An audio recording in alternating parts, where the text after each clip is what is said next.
Early Christianity in the British Isles, Part 1. The Apostle John was one of Jesus' 12 disciples. John lived to be an old man and had disciples of his own. Both Irenaeus and Tertullian, both leading 2nd century theologians, tell us that one of John's disciples was a man called Polycarp. Polycarp was a Christian leader who lived from about 69 to 155 AD. He was one of the earliest Christian writers and was known as a church leader and prophetic teacher. Irenaeus was one of the disciples of Polycarp and was ordained by him for ministry. Irenaeus himself went on to teach and lead churches. This brings us to Hippolytus of Rome, who lived from about 170 to 235 AD. Photios of Constantinople describes Hippolytus in his Bibliotheca as a disciple of Irenaeus. Hippolytus became one of the most important 2nd century Christian writers, and we can see that he was in a direct line of Christian teachers from the Apostle John. It's important to note that Polycarp, Irenaeus and Hippolytus derived their authority from their connection with John, the Apostle of Jesus, not from an institutional church. So, to make all that clear, we start with Jesus, who is the source of all authority. His apostle was John. Polycarp was John's disciple. Irenaeus was Polycarp's disciple, and Hippolytus was Irenaeus' disciple. So there's a clear, direct line of authority from Jesus. The word pope, meaning father, was originally applied to all bishops, that is, church leaders, and only later in the 5th century became reserved for the Bishop of Rome. Hippolytus would not have regarded himself as a pope because of Jesus' injunction not to use the title father for an earthly religious leader. Matthew chapter 23, verse 8 to 9. But be not ye called Rabbi, for one is your master, even Christ, and all ye are brethren. And call no man your father upon the earth, for one is your Father which is in heaven. Hippolytus was often in conflict with the popes of his time over matters of doctrine. This is important because Hippolytus was not a functionary of the Catholic Church. He received his teaching and authority in a direct line from John. One of the smaller works attributed to him was called On the 70 Apostles of Christ. This work lists the names of 70 of Jesus' disciples. This list relates to the 70 disciples that Jesus sent out in Luke chapter 10. Luke chapter 10 verse 1. After these things the Lord appointed other 70 also, and sent them 2 and 2 before his face into every city and place, whither he himself would come. It's possible that 70 was sent out because this number relates to the 70 nations listed in the table of nations in Genesis chapter 10.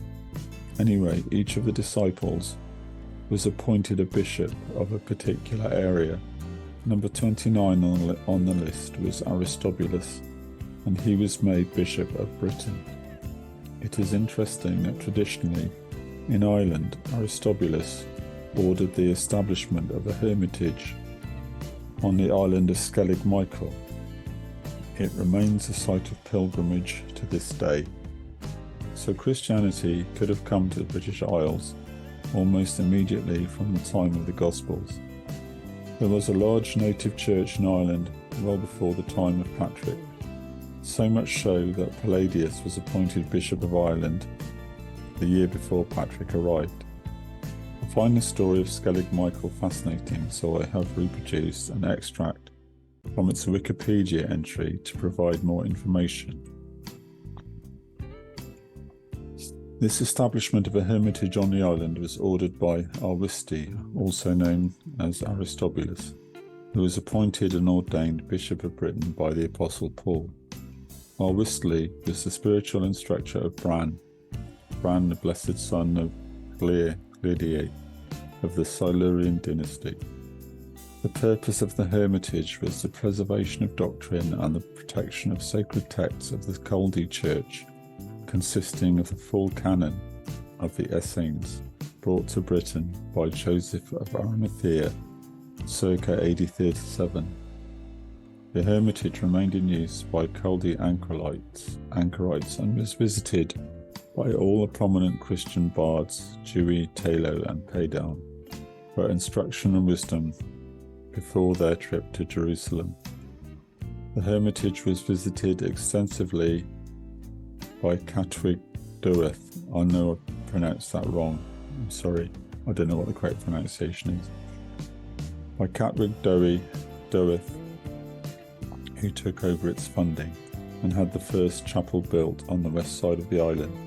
The last Chaldee anchorite to live on the island was Gildas, the student of Catwig Doeth. Gildas retired finally to Glastonbury, where he wrote his History of the Britons. The island remains a sacred pilgrimage site for Chaldee Christians, particularly for members of the Assembly of Christian Israelites. That was an extract from the Wikipedia entry on Skellig Michael. I know it contains a lot of unusual names and pronunciations, but it does go to show that there was a pilgrimage site in the British Isles from the earliest times. There are other reasons to believe that Christianity came to Britain extremely early. The Roman historian Tacitus gives us the story of Caractacus, a British, that is Welsh chieftain, who was taken captive by the Romans and taken to Rome. You can find more on the story if you search the website for Caractacus. There are a group of medieval documents known as the Welsh Triads, which have preserved some fragments of Welsh history. According to the Triads, Caractacus was allowed to return home to Britain, but his family were kept behind in Rome. His father Bran was detained in Caesar's household, and while there he converted to Christianity. He was allowed to return to Britain in 58 AD, bringing the Christian faith with him.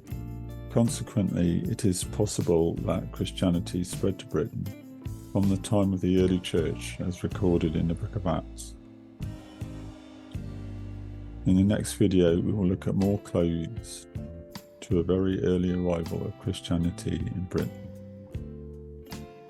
Thank you for listening. If you found this video interesting, you can find more information at prophecy-workshop.com.